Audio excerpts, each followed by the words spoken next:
You are listening to Hello Cupcake, It's Me, a podcast with your host, Michael Peterson.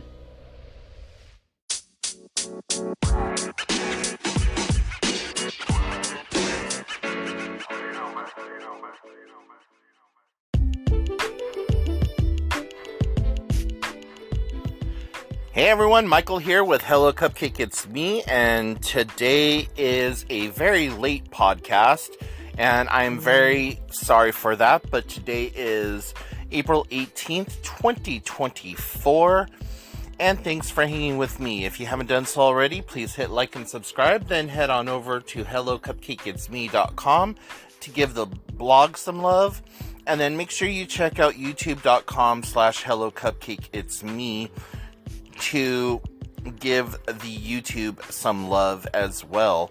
And make sure that you check out my upcoming book, Carpe Diem Scroto, 365 Daily Affirmations at www.cdsthebook.com. Scheduled for publication this November 2024. So, guys, I am extremely sorry for the very late update. I got a phone call from my landlord last night at about 8:30, 9 o'clock, telling me that my water was going to be shut off today because there was a leak at the main water line or whatever.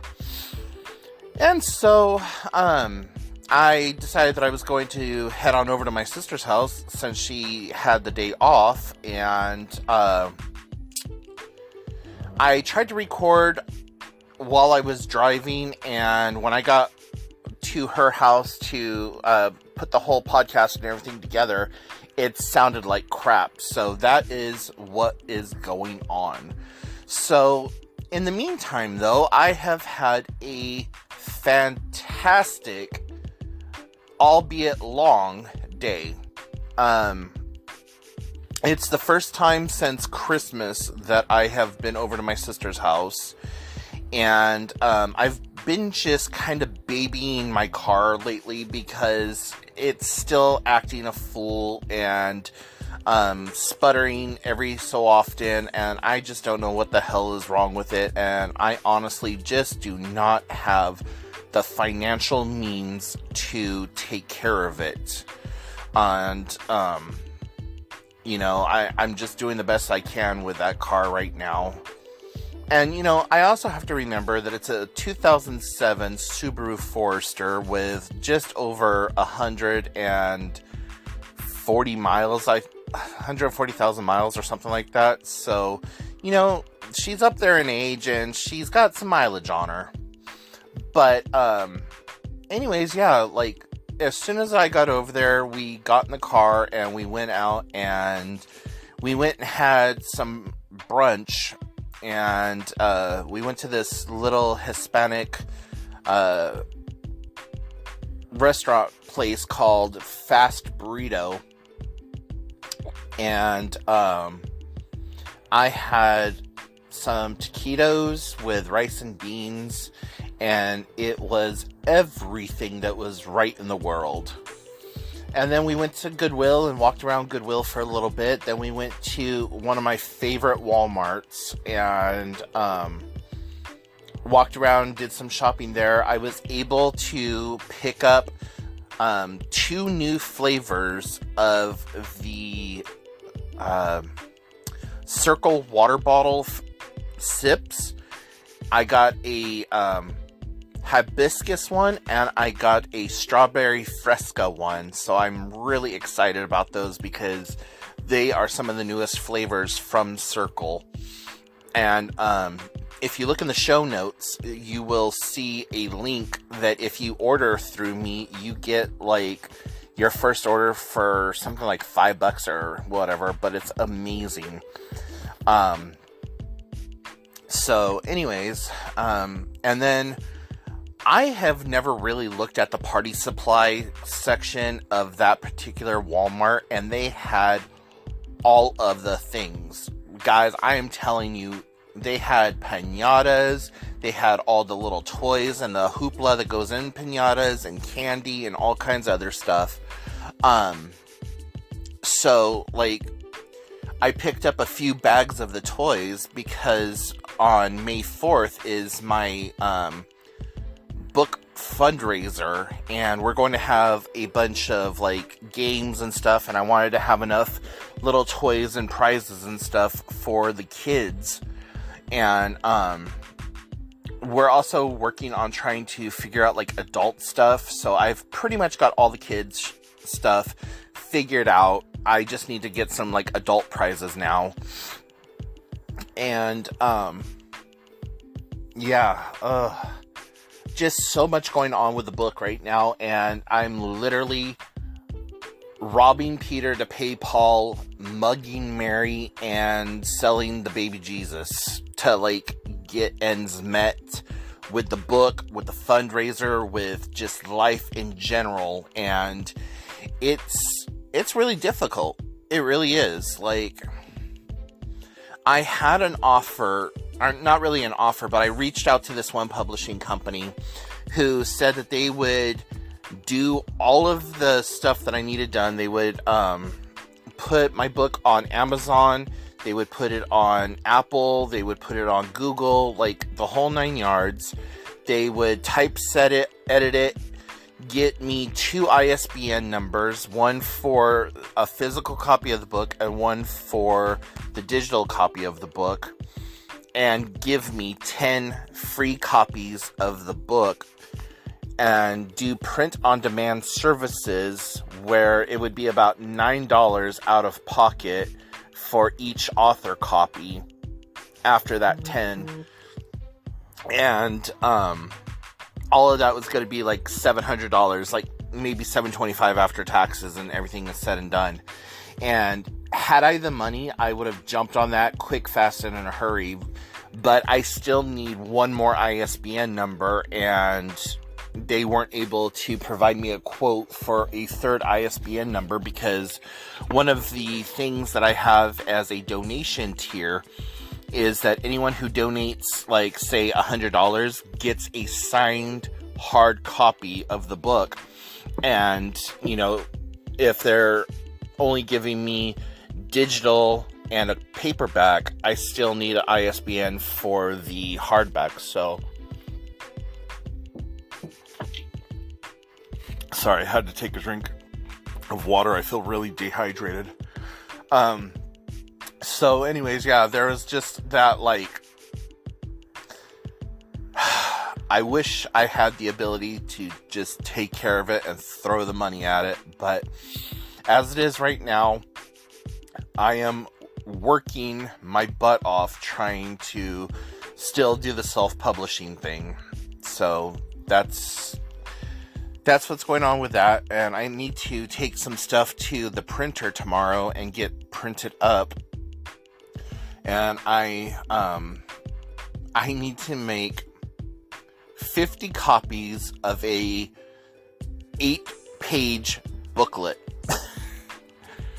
And yeah, that's going to be about $20, give or take, because I think it was like 5 or 10 cents a sheet. If it's 5 cents a sheet, it's going to be cheaper. If it's 10 cents a sheet, it's going to be about $20-something.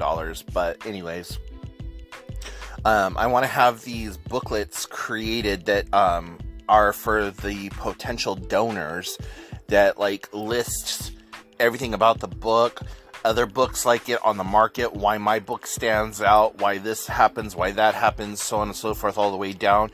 And on the very last page, a thing about the donation tiers, and then a URL that takes them to the website that has like all of the donor buttons and stuff like that on there. So putting a lot of work into this thing, and if I ever go to publish a secondary book, I'm going to have a tremendous amount of valuable knowledge to do so. You know, I would really love to be able to do traditional publishing, and you know, that I think that's going to be like about, it could be anywhere between $3,000 and $50,000, depending on who picks it up or whatever, but I still am holding out hope beyond hope that this one indie publisher is going to get back in touch with me. So I'm going to send them a reminder letter May 1st because they said that their submissions open back up in May. So yeah. Outside of that, Tuesday night, just Tuesday in general, had a really good day also. It was long, but really good. I made a business connection, or whatever kind of connection you want to call it, a few months ago, back in, I believe it was January. I went to a mental health class that was being held at the YMCA, and I got to meet this lady who is the community director for the local mental health place, and we just kind of happened to meet when I was meeting the PR people to talk about the book. She was there having lunch with a colleague, and I just gave her a business card and told her, go ahead and reach out to me, because she has 2 new upcoming classes that are going to be held. One for adult suicide and how to basically talk them off the ledge, and then the other one is for at-risk youth. So it was really good to be able to exchange an email with her, and then I typed up this really nice long email explaining what was going on with me and the book and everything going on with that, and so on and so forth. And since she's the community director of a mental health facility, and my book happens to fall into the mental health realm, it might be something that I can pencil her in for 60 copies or whatever, and then just give her the copies at just above cost. So anyways, so yeah, I had the meeting with the PR people Tuesday, and then that evening I had trivia, and we didn't do very well in trivia, and it was one of those, well, damn it, but we were also down 5 people, so for a small podunk town bar, I think we're holding our own pretty damn well. And Wednesday, I spent, a good part of the day by myself, because usually I meet up with my sister for lunch, but she had a doctor's appointment, and so, if you watch the Wednesday check-in video over on YouTube, then you will see that I was at my favorite little location. And as I was sitting there, there was a guy who knocked on my window, and I opened the door and I was like, hey, what's up? And he started talking to me in sign language. And guys, I'm serious when I said I didn't even think about the sign language that I was speaking back to him and answering him, and he was visibly shook that I was able to talk to him in sign language or whatever.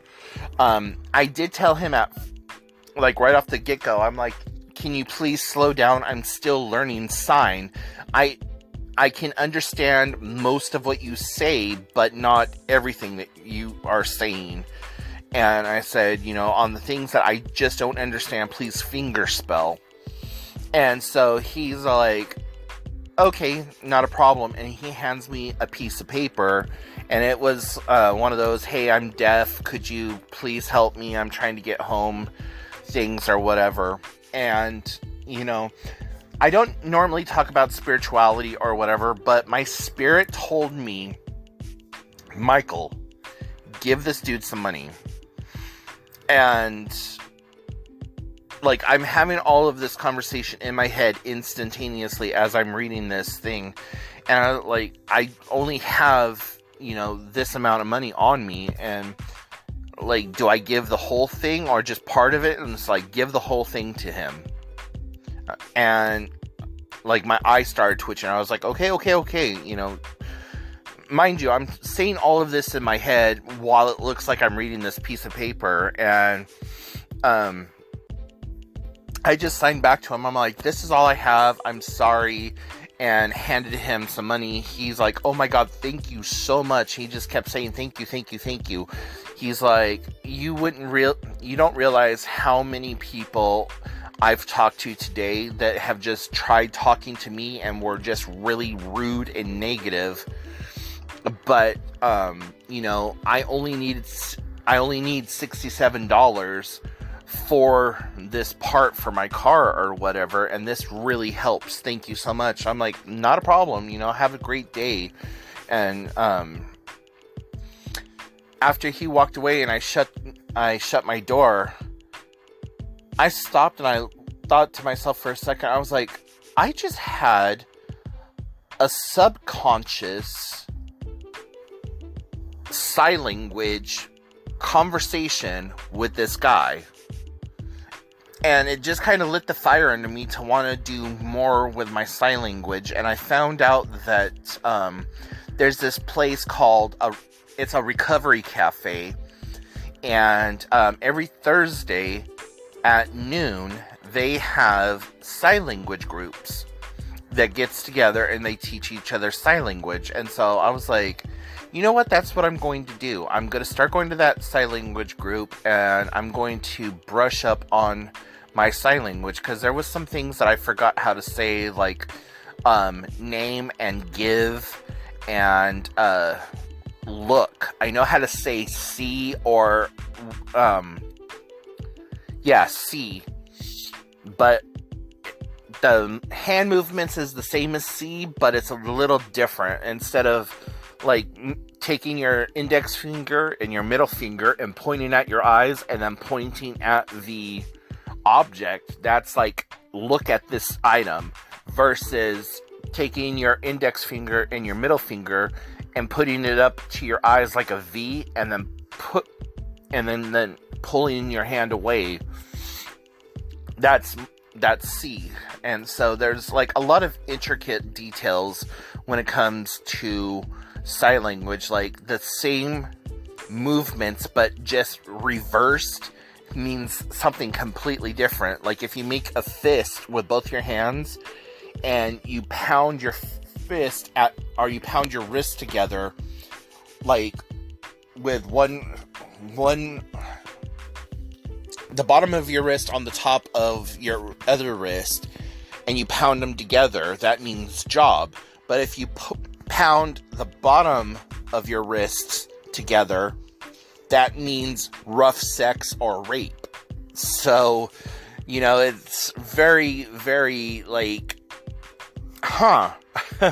like, why would that be this versus this? But whatever. It's the semantics of learning a new language. So, I think Thursday nights that's going to be something that, or Thursday afternoons is going to be something that I start doing from now on. And, a friend of mine called me up right as I was pulling into my sister's car, or into her driveway. And I was like, hey, I got the day off. You want to hang out? I'm like, I would have loved to have hung out, but I'm, 35 miles away, and you could have called me sooner. So, yeah.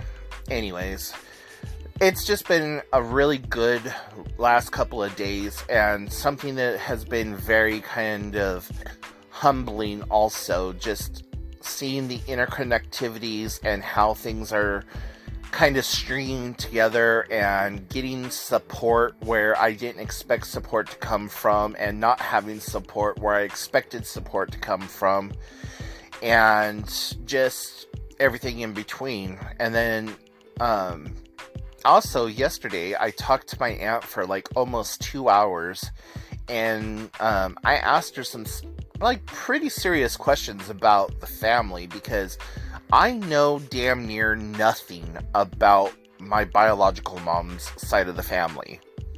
I was only exposed to a very small portion of my biological mom's side of the family, and no one has ever really talked about some of the familial drama and issues and things that have happened.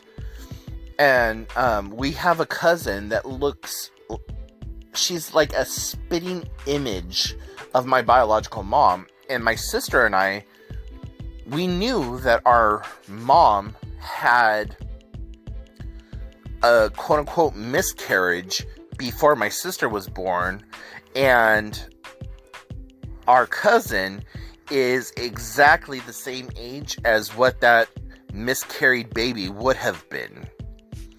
And, like, everything about her looks just like my biological mom. They have the same forehead, the same nose, the same eyes, the same chin, the same type of hair. Like, everything about them looks identical.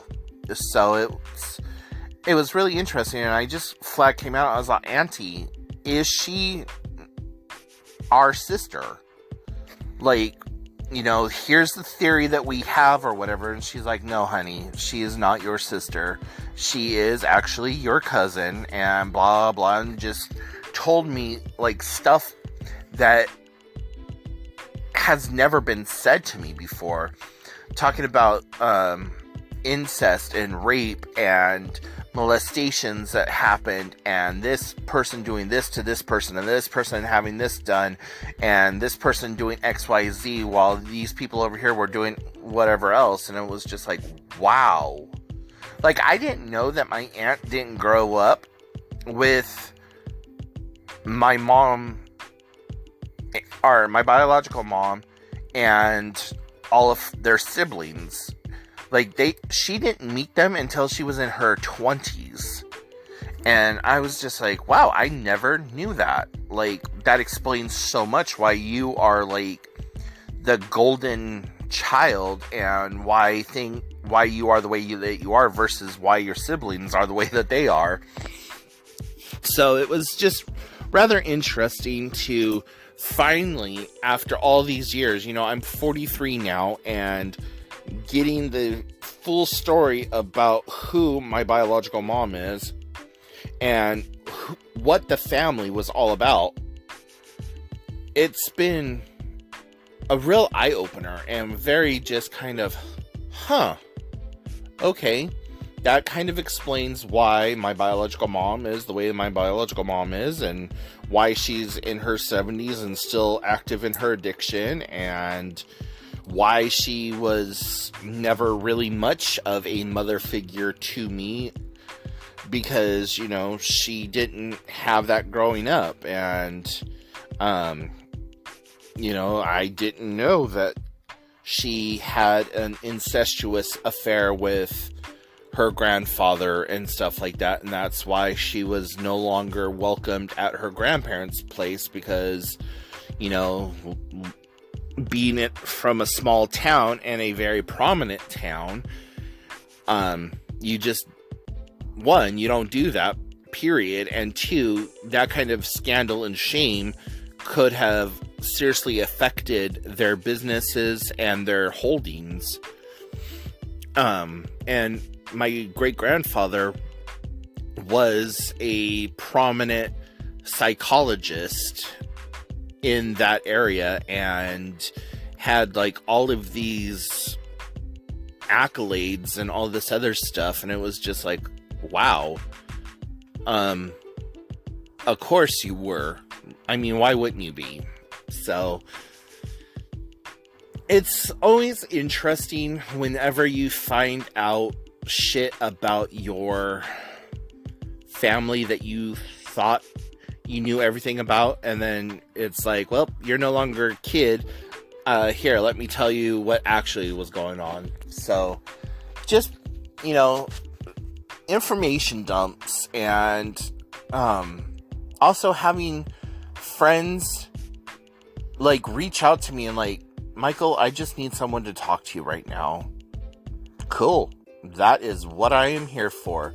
Do you need to vent, or do you need to work shit out? Like, do you want opinions, or you just opinions and ideas on how to fix things or work on things, or do you just need to vent? Like, that's something I tell everyone. Like, okay, before we start talking, do you want feedback, or do you want to vent? And if they say, I just need to vent, cool, I shut up and I hold space. If they want feedback, then we have a open dialogue, and well, you know, this is how I think I would approach this situation, and just go back and forth. And so it's been really interesting how things have kind of come around lately. But anyways, I could go on for like another 45 minutes, but I only have 30-minute recording times. So I'm going to go ahead and stop now. And so, yeah, if you guys have any questions, comments, or concerns, put them in the comment section down below. Make sure that you follow me on all the different social medias. You can look it up as hellocupcakeitsme. And make sure that you check out the book, Carpe Diem Scroto 365 Daily Affirmations at cdsthebook.com. And you can follow along on the Instagram by just searching CDS the book or Carpe Diem Scroto on Instagram. And yeah, I have Instagram and Facebook for that all set up. So yeah, I hope you all had a wonderful day. Again, I am sorry for the late update, but I will talk to y'all later. Bye, guys.